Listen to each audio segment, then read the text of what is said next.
Death in horror films isn't as much of an inevitability than it is a necessity. Take any title from any subgenre, and the theme or topic of death is relevant to a certain degree, such as the mystifying role of death in them. Yes, we know that the life of a person ceases to exist after it, but the question of, is it the end or not, has always troubled us as a species. We are aware that's how nature works. However, there is a part inside us that wants to live forever, or a bit longer than when we are asked to depart, or in the least be assured that it isn't where it all ends. Hence, when everything becomes hopeless in those times where death beckons us, we tend to look for ways to comfort that turbulent part of us, anything to calm the soul. And a particular group of horror films that explores this concept in a fascinating manner is Japanese horror. As with every strain of this genre, it originated from folk and religious tales involving the supernatural or regional ghosts. However, in all those works, there was always a lingering presence of psychological undertones. While the classics are commendable in their own ways, the titles that came out right around the turn of the century delved into that subject matter with a far greater interest. The likes of Ringu and Ju-on revolve around this very notion, and managed to traumatize my childhood in a lovely fashion. In them, death becomes an unavoidable and urgent outcome for the characters who happen to find themselves in those inexplicable predicaments. It was used as a tool to not only advance the plot, but pose various interesting questions. The magnetism towards death and its mandatory nature. Some are allured by it, and some can't escape it even if they wanted to. These batch of films pushed the boundaries of what can be considered a horror film, straying further away from the traditional definition, particularly Ringu, in which a cursed videotape leads to the demise of the person after they watch it within a week, a byproduct of the modern inventions from that era, and the fear of the unknown that it brought with itself, and can be classified as the film that formed the framework for what would later be known as the digital horror. However, there is a director whose early works can be associated with pioneering, or in the least, mastering the talking points that I've laid out so far. Innovative with his method of direction, usage of sound design, and allocation of symbolisms to convey its message.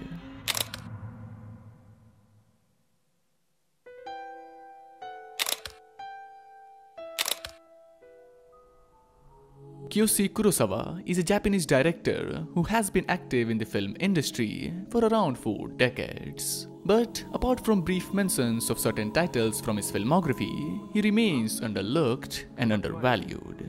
In the extensive collection of films he has to offer, it can still be assessed how he chooses to conduct and construct them, with a great range, abundance of versatility, and a knack for experimentation, all while sticking to some of the fundamentals that can be easily recognizable. Although he's mainly known for his horror titles, he isn't bounded by that genre, and even they don't function as typical horror films. His debut feature-length project was a Pinku Vega, basically an equivalent to the Western erotic thrillers, whereas his last film was a spy drama set during the World War II and centered around a couple who were suspected of selling intel to the United States about the human experimentations that were operated around those times. And this change of focus to the lives of ordinary Japanese people and the social commentary surrounding their lives and past began with his 2008 family drama, Tokyo Sonata. Kurosawa at his most clear and concise, and yet clever with its subtle nuances. The backdrop in his films aren't just there to function as a base for its setting, but collectively serve to represent itself as a character. It's not a place the people simply inhabit, but live alongside it with no control over it. Natural scenery aren't used to add color or vivacity to the frame. Rather than that, decaying and derelict locations are deliberately chosen to display the position of human beings in the midst of the untamable wilderness that we call our world.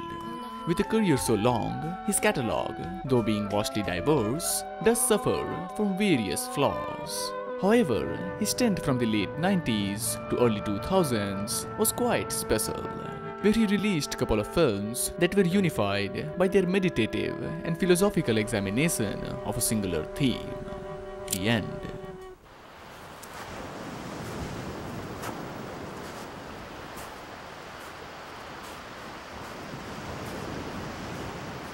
In 1999, Kurosawa gave us the most mystifying title of that year. Charisma is a drama film that starts out as what feels like a police officer or negotiator in the process of solving a criminal case, or will be doing so. But quickly, it takes us into a journey that no one could have ever expected. Yabuike is a workaholic and equitable individual with an ambiguous past. Judging from the interactions between his colleagues, even they don't seem to know anything about his personal life that can be reliable. His sporadic behavior or way of being is not only made apparent by him sleeping in random spots, but through the cuts in between scenes, another technique that has become a signature move of the director. Much like how the life of him doesn't flow in a calm manner, so neither does the sequences in the film.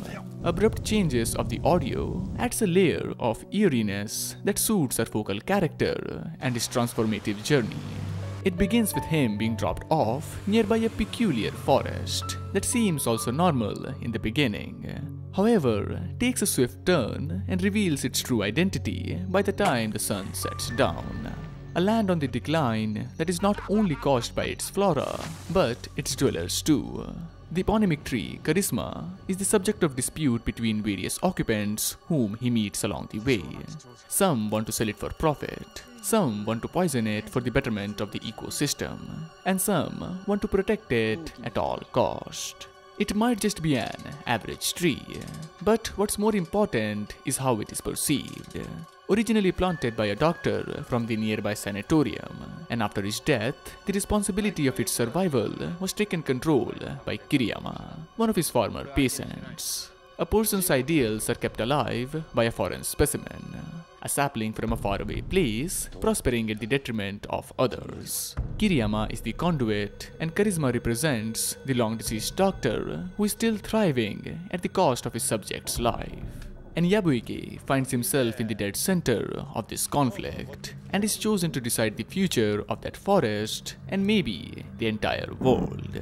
Let nature take its course, albeit with human assistance, or take complete authority over it. Or go with a similar approach to the first hostage situation and try to find a middle ground. Well, if any of these are even possible, or doesn't lead to far worse outcomes than if they weren't adulterated by any human contact to begin with, it leaves us with a certain thought that we are still trying to understand. Who are we to meddle ourselves in something that we can't completely comprehend? Which is often inquired to Yabuike, a representation of us, the viewers, by characters who are trying to free him. And all of them happen to be women who are first introduced and then surrounded by the color red.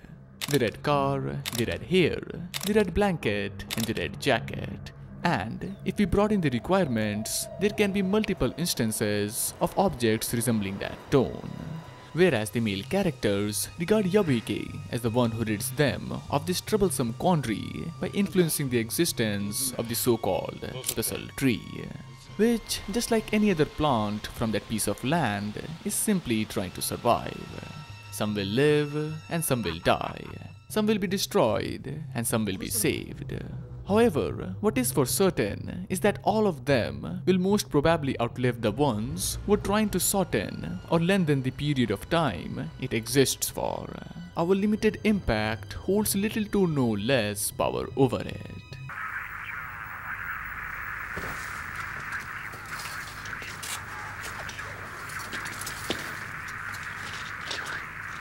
In 2001, the forefather of all modern techno, or digital horror, came with the release of Pulse, a film that doesn't use the routine suspense-building score or grim visages to sell a cheap scare, but with the suggestion of a thought of the truly unknown and the dread that comes with it.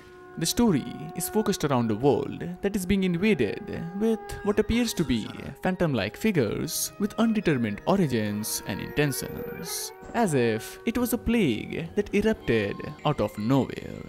The pattern or the way it operates when it comes in contact with a person is the only conclusive part about it. Healthy and functioning individuals, while acting socially near other people, suddenly become distant and depressed and take their own life, leaving behind only a dark stain nearby the place they took their last breath, with faint words of asking for help.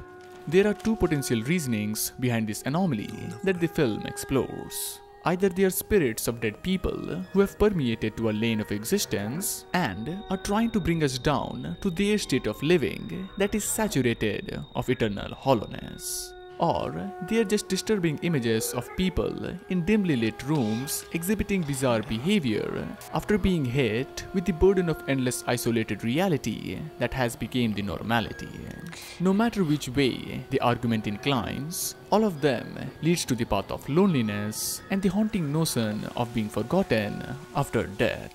Or the even more scarier outcome, getting labeled of that status like an unnoticed ghost while being alive. The latter leaves a far daunting impression and is precisely what makes Pulse such a reforming horror title. Its observation of what internet was and will become makes it a conceptual masterpiece even with its sly jokes. The program with mobile dots is an astute representation of how the online world works. Forever close, but at the same time never truly together.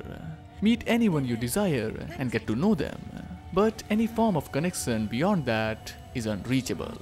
This confined lifestyle is made obvious through various means. However, none of them are as elegant as the barren backdrop. Desolation is a common element in Kurosawa's work. However, the urban setting, particularly the outside and open spaces, makes it more visually horrifying. The feeling of being stuck or trapped in such a situation is the strongest suit of this film. Dead or alive, what's the point of it when it all feels the same?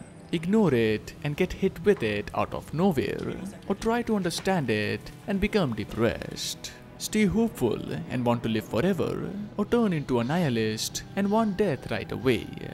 The hypothesis of what entails for us after our demise isn't an easily digestible concept, and Pulse abandons us with that in this lonely and overcrowded world.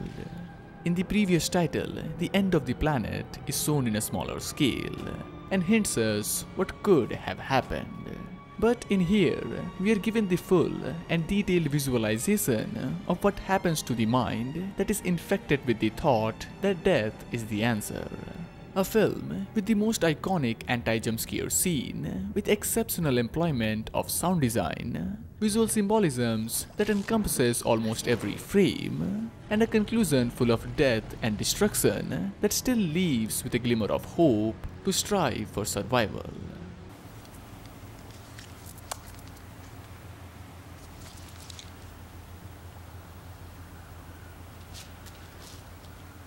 Going backwards in time and messing up the chronological order, we come to his 1997 psychological horror film, Cure, the bewildering and mesmerizing masterclass from Kurosawa about a string of gruesome murders that are carried out by different people. In here we follow Takabe, a detective trying to wrap his head around a group of cases that share numerous commonalities. The confused perpetrators were found close to the scene of crime and confessed to committing it without the need of thorough questioning, but fail to provide any substantial motive or reason behind their actions. The victims, on the other hand, have an X carved into their necks, and that is the only similarity between them, apart from the usual scattered presence of the color red. The lack of incentive and killing just for the sake of it, as it felt like the natural thing to do, is what befuddles the authorities who are in charge of solving or making sense of something that feels like the devil has persuaded them to do, which isn't far from the truth.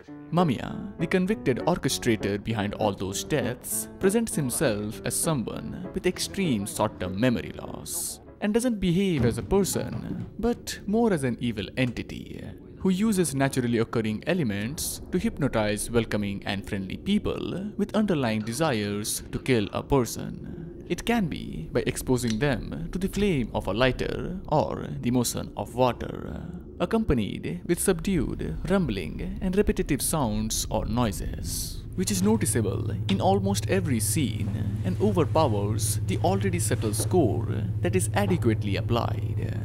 Otherwise, it relies on the deafening silence of nature to create scenes that are puzzling and petrifying at the same time. And the central figure amidst this is Mamiya with his calm demeanor no matter how dire or tense the situation is or becomes. An otherworldly-like being who sounds alien in almost every conversation he has, who rarely moves but always manages to reach the place he wants to, with no signs of hunger or need for it, or any requirement for sleep in between his lethal ventures, and proclaims that he can see people for who they truly are. Like how Takabe is frustrated with his troubled wife who has transformed into a burden in his life, which Mamiya tries to use against him, hypnotizing him multiple times and making him hallucinate that his wife has committed suicide. However, fails to make him kill a single person, although he successfully manages to get inside his head and affect his psyche, composed on the outside but agitated on the inside, becoming insane from enduring all the questions that Mamiya sours him with, which is reflected in his volatile behavior that are full of violent outbursts.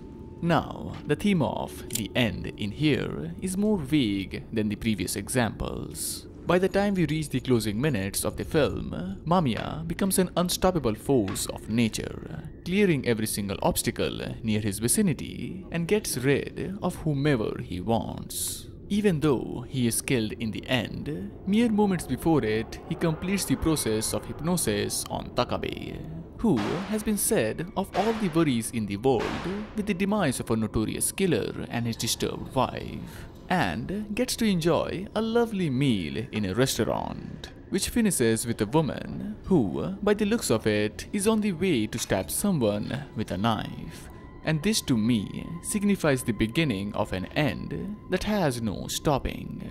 A crime with no criminal, but two victims of circumstances that leaves a trail of unresolved cases and a lineage of unstable and unspecified power that leads to an aftermath which, by the looks of it, will remain undefeated. It is simply a slow race to the unavoidable end.